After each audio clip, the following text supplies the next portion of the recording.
درود پڑھنے والے کا دل بھی اجلا ہو جاتا ہے، اس کے چہرے پہ بھی نور آ جاتا ہے۔ درود شریف طبع کے اندر شائستگی پیدا کرتا ہے۔ آج بہت سارے لوگ اس بات کی شکایت کرتے ہیں کہ اولادیں ان کے کہے میں نہیں ہیں اور ان کی عادات اچھی نہیں ہیں۔ اگر آپ چاہتے ہیں کہ ان کی طبع میں شائستگی اور جمال پیدا ہو جائے اور ان کی عادات میں حسن اور نکھار آ جائے تو ان کو درود کی تسبیح دو۔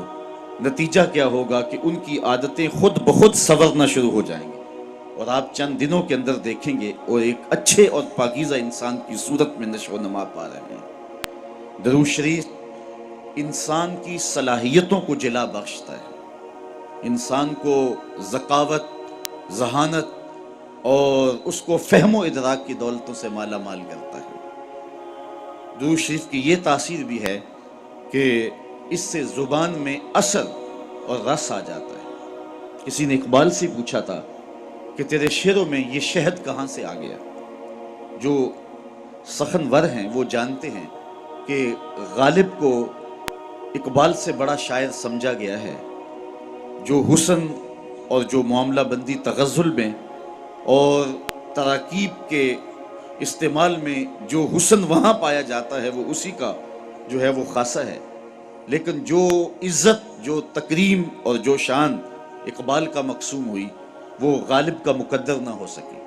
تو یہ بات کسی نے اقبال سے ہی پوچھا، یہ بات پوچھی کہ حضرت یہ بات سمجھ میں نہیں آتی کہ آپ کے شعروں میں اثر اور شیرینی کہاں سے آئی؟ تو اقبال نے جو جواب دیا وہ سننے کے قابل ہے۔ کہنے لگے کہ میں نے 1.25 کروڑ مرتبہ حضور پہ درود پڑھا ہے، تو اگر حضور پہ درود و سلام پڑھو گے تو تمہارے لہجے میں رس پیدا ہو جائے گا، تمہارے انداز میں مٹھاس پیدا ہو جائے گی اور تمہاری گفتگو کے اندر شہد گل جائے گا اور تمہاری باتوں کی خوشبو پھیلتی چلی جائے گی۔ درود شریف کی بہت بڑی فضیلت یہ ہے کہ درود پڑھنے والا سب سے زیادہ حضور کی قربت پانے والا ہوتا ہے۔ آقا کریم نے فرمایا قیامت کے دن میرے سب سے نیڑے وہ ہوگا جو سب سے زیادہ میرے اوپر درود پڑھنے والا ہو۔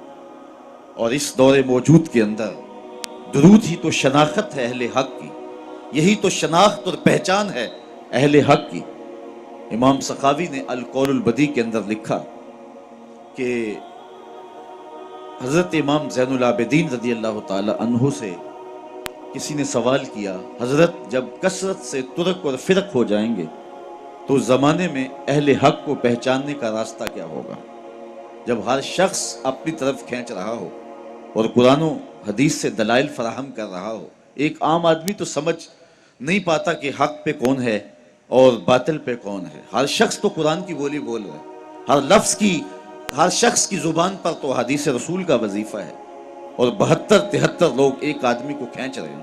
کبھی آپ نے لاری اڈے پہ دیکھا ہے جو کنڈکٹر حال کرتے ہیں سواری کا، ایک بچہ کھینچ کے لے گیا، دوسرا سامان کھینچ کے لے گیا، تیسرے نے خاتون کو بازو سے پکڑا ہے اور اپنی بس کی جانب کھینچ رہا ہے، تو بعض خواتین غصے میں آتی ہے اور کہتی ہیں ہم نے کہیں بھی نہیں جانا، حالانکہ جانا تو کہیں ہوتا ہے، لیکن اتنے لوگ اپنی جانب اس انداز سے بلا رہے ہوتے ہیں کہ سر چکرا جاتا ہے۔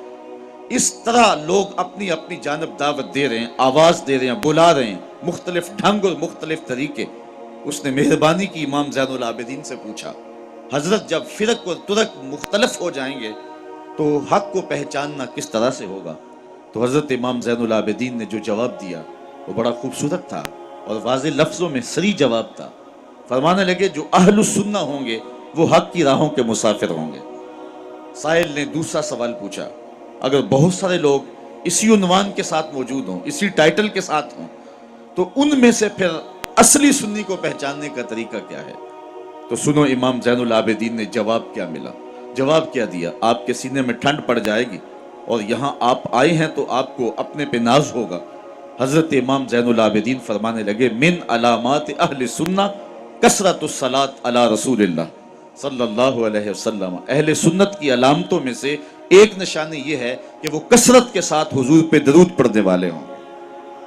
آج ہمیں بطور تانا کہا جاتا ہے یہ درودیے ہیں، میں کہتا ہوں تم تو تانا دیتے ہو، ہم اس کو اپنے لیے تمغہ اعزاز سمجھتے ہیں، چونکہ درودیہ ہونا اعزاز ہے، ہم درودیے ہیں، بارودیے تو نہیں ہیں۔ تو حضور علیہ السلام پر کثرت سے درود و سلام پڑھنا یہ حب رسول کو سینوں میں پیدا کرنے کا مؤثر ترین ذریعہ ہے۔ دوسری بات، اپنی نسل کو، اپنی اولاد کو، آنے والی نسل نو کو حضور علیہ السلام کے فضائل و مناقب اور حضور کی عظمتوں کے باب سکھاؤ، تاکہ ان کے سینوں کے اندر حضور علیہ السلام کا پیار پیدا ہو۔ اگر اولاد کو یہ کہا جائے کہ نبی دیوار کے پیچھے بھی نہیں جانتا، تو بتائیے کہ اولاد کے سینے میں نبی کا پیار پیدا ہوگا؟ اولاد آج نہیں تو کل سوال کرے گی کہ سائنس کا عروج اور بانک پن یہ ہے کہ وہ پہاڑوں کی تہوں کے اندر چھپے ہوئے سونے اور چاندی اور اس کی مقدار کو بھی دیکھ لیتے، زمین کی کوک کے اندر جو چھپا ہوا تیل ہے اور کوئلہ ہے، سائنس اسے بھی دیکھ رہی ہے۔ تو کیا سائنس یہ بانک پن اور یہ عروج رکھے کہ وہ پہاڑوں کی رگوں کے اندر سونے کے ذرات کتنے فیصد ہیں یہ بھی دیکھ لے، اور نبی دیوار کے پیچھے بھی نہ دیکھ پائے؟ تو آنے والی نسل کو کیا جواب دیا جائے گا؟ تو آنے والی نسل کو کہا جائے کہ ایسا نہیں ہے، اگر کسی نے یہ لکھا ہے تو اندھیرے میں بیٹھ کے لکھا ہے، بات دیوار کی نہیں ہے، اور نبی تو نبی رہا۔ نبی کے غلام حضرت عمر مسجد نبوی کے ممبر پہ بیٹھے ہیں، نہامد میں جنگ ہو رہی ہے، 1 مہینے کی مسافت ہے، دیوار کیا، راستے میں کئی پہاڑ کھڑے ہیں، اور حضرت ساریہ امیر لشکر پہاڑ کو چھوڑنے لگے ہیں۔ حضرت عمر یہاں سے پکارتے ہیں، یا ساریہ الجبل، اے ساریہ پہاڑ کو نہیں چھوڑنا، یہ شان ہے خدمت گاروں کی، سرکار کا عالم کیا ہوگا۔ تو اپنی نئی نسل کو ان حقیقتوں سے روشناس کرنا ہوگا۔ آج کے زمانے میں اگر آپ اپنی نسل کو یہ کہیں کہ نبی کسی چیز کا اختیار نہیں رکھتا، تو آج ہم سے نسل نو سوال کر سکتی ہے کہ انسان کے اختیارات تو کراں تا بکراں پھیل گئے ہیں۔ آج انسان نے زمین کی تنابیں تھام لی ہیں، سورج کی شعاؤں کو مسخر کر لیا ہے، پانیوں پہ قبضہ جم گیا ہے، ایٹم کا کلیجہ چیرا جا چکا ہے، چاند کی چھاتی روندی جا چکی ہے، اور مریخ کے سفر کی تیاریوں میں ہے انسان۔ انسان نے پوری دنیا کو گلوبل ولیج بنا لیا ہے۔ آج انسان کا بانکپن، اس کے تصرفات اور اس کی پہنچ دیکھنے والی ہے۔ یہ فراٹے بھرتی گاڑیاں اور یہ ہواؤں کے سینے کو چیرتے ہوئے طیارے، یہ انسان کے تصرف کی کہانی نہیں کہہ رہے؟ جب انسان کے اختیارات کی کہانی اس قدر پھیلتی چلی جا رہی ہے، تو کیا نبی اختیار ہی نہیں رکھتا ہے؟ تو نئی نسل کو بتانا پڑے گا کہ نہیں، اگر یہ کسی نے کہا تو یہ اہل اسلام کا عقیدہ نہیں ہے۔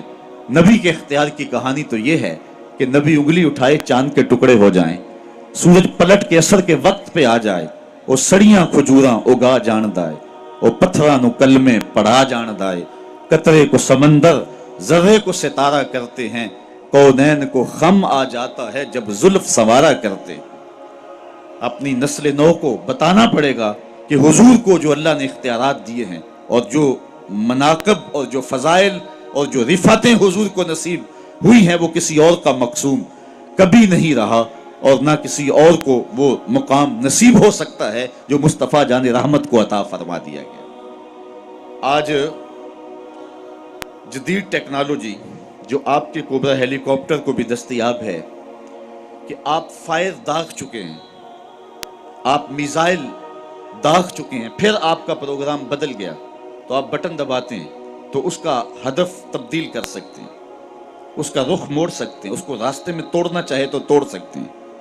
کسی زمانے میں سنتے تھے کہ کمان سے نکلا ہوا تیر واپس نہیں آتا، آج نکلے ہوئے میزائل اور نکلی ہوئی گولیوں کے رخ موڑے جا رہے ہیں۔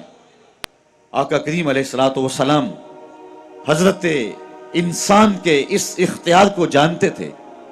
حضرت عبداللہ ابن عباس سے روایت مروی ہے کہ ایک اعرابی کو دعوت اسلام پیش کی، اس نے کہا میں تو تب مانوں گا یہ کھجور کا لٹکتا ہوا خوشہ اگر آپ کی رسالت کی گواہی دے۔